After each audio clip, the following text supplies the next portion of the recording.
Afin de sauvegarder les différentes modifications que vous avez apportées à votre document, vous avez bien évidemment la possibilité de l'enregistrer sur votre ordinateur. Donc ici, vous voyez, j'ai déjà un tableau qui a été créé sous Excel 2010. Si je souhaite donc enregistrer ce document sur mon ordinateur, je vais tout d'abord me rendre dans le menu Fichier. Donc pour ce faire, je déplace mon curseur vers le haut à gauche et je clique ici sur Fichier comme ceci. Une fois ce menu ouvert, vous pouvez voir ici à gauche qu'il y a deux options qui s'offrent à vous, donc soit enregistrer sous. Donc si c'est la première fois que vous enregistrez votre document, sachez qu'il s'agit exactement de la même manipulation. Donc ici je vais par exemple cliquer sur enregistrer sous comme ceci. Vous avez donc maintenant une nouvelle fenêtre qui s'ouvre. Vous allez donc tout d'abord choisir dans cette fenêtre à quel emplacement vous souhaitez enregistrer ce document. Donc je vais par exemple ici me rendre sur le bureau comme ceci. Une fois dans le bureau, je vais descendre et je vais par exemple ici l'enregistrer dans le dossier document. Je double-clique ici sur document comme ceci. Donc une fois l'emplacement choisi, je vais ensuite lui attribuer un nom de fichier. Donc nom de fichier que je vais saisir dans cette partie-là. Donc je fais un clic dans ce champ-là pour sélectionner le nom actuel et je vais maintenant saisir à l'aide de mon clavier le nom que je souhaite donner à mon document. Donc par exemple ici je vais l'attribuer, donc par exemple ici tableau entreprise comme ceci.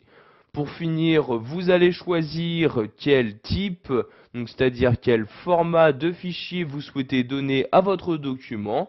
Donc pour modifier ce format de fichier, vous cliquez ici sur la flèche et vous avez donc dans ce menu déroulant tous les différents types de formats qu'il est possible d'appliquer à votre document.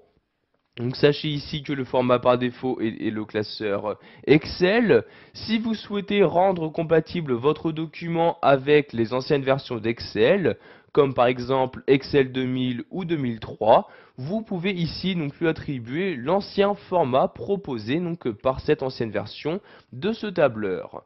Vous pouvez également l'enregistrer en tant que modèle Excel, en tant que fichier PDF, etc.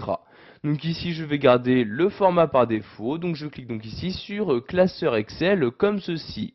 Donc une fois les différentes informations renseignées, vous pouvez cliquer ici sur enregistrer pour enregistrer votre document. Donc maintenant celui-ci a été enregistré, vous pouvez tout d'abord le voir si vous allez tout en haut de celui-ci. En effet, vous pouvez voir maintenant qu'il se nomme bien tableau entreprise. Je vais donc maintenant ici le fermer en cliquant sur la croix comme ceci. Nous allons donc maintenant le réouvrir. Donc je vais ici sur le dossier document, je double-clique dessus.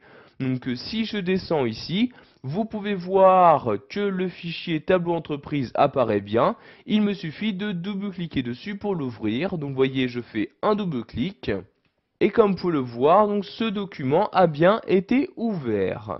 Donc je vais maintenant y apporter différentes modifications. Donc je vais par exemple ici y ajouter une colonne. Donc je clique ici sur cette cellule-ci et j'écris ici pays comme ceci. J'appuie ensuite sur la touche entrée. Donc j'ai maintenant une nouvelle colonne qui a été insérée dans mon tableau. Donc je vais ici renseigner le pays. Je vais mettre France comme ceci. J'appuie ici sur la touche entrée et je vais maintenant répéter ce mot-ci sur toutes les lignes de mon tableau. Donc je sélectionne la cellule et je vais me rendre dans cette partie-là. Je clique. Je maintiens le clic de ma souris et je la descends. Donc ici, pour appliquer le mot France sur toutes les lignes de mon tableau, comme ceci, je lâche le clic de ma souris et vous pouvez voir que j'ai en très peu de temps rajouté une nouvelle colonne. Je vais maintenant enregistrer ces nouvelles modifications. Donc pour ce faire, je retourne en haut à gauche et je clique ici sur Fichier comme ceci. Donc comme vous pouvez le voir, vous avez toujours deux possibilités, donc soit enregistrer sous. Donc maintenant que nous avons déjà enregistré notre document, ces deux manipulations sont différentes. Si vous choisissez enregistrer, votre ancienne sauvegarde sera écrasée et sera mise à la place cette nouvelle version de votre document. En revanche, si vous choisissez ici enregistrer sous, vous allez enregistrer ce document en tant que nouveau document, c'est-à-dire que vous devrez de nouveau lui attribuer un emplacement, un nom, puis un format de fichier. Donc ici, je vais juste écraser l'ancienne sauvegarde. Je clique donc ici sur enregistrer comme ceci. Sachez également qu'il existe un raccourci clavier, il s'agit de CTRL S. Donc maintenant, mon document a été sauvegardé, je reclique ici en haut à droite sur la croix pour le fermer et je vais de nouveau le réouvrir. Donc vous voyez ici, il s'agit toujours du même document. Je vais donc double-cliquer dessus pour l'ouvrir. Donc vous voyez, je fais un double-clic. Et comme vous pouvez le voir, il y a bien donc ce même document qui s'est ouvert. Et donc se trouve bien toujours la nouvelle colonne. C'est-à-dire que les modifications ont bien été enregistrées sur le même document.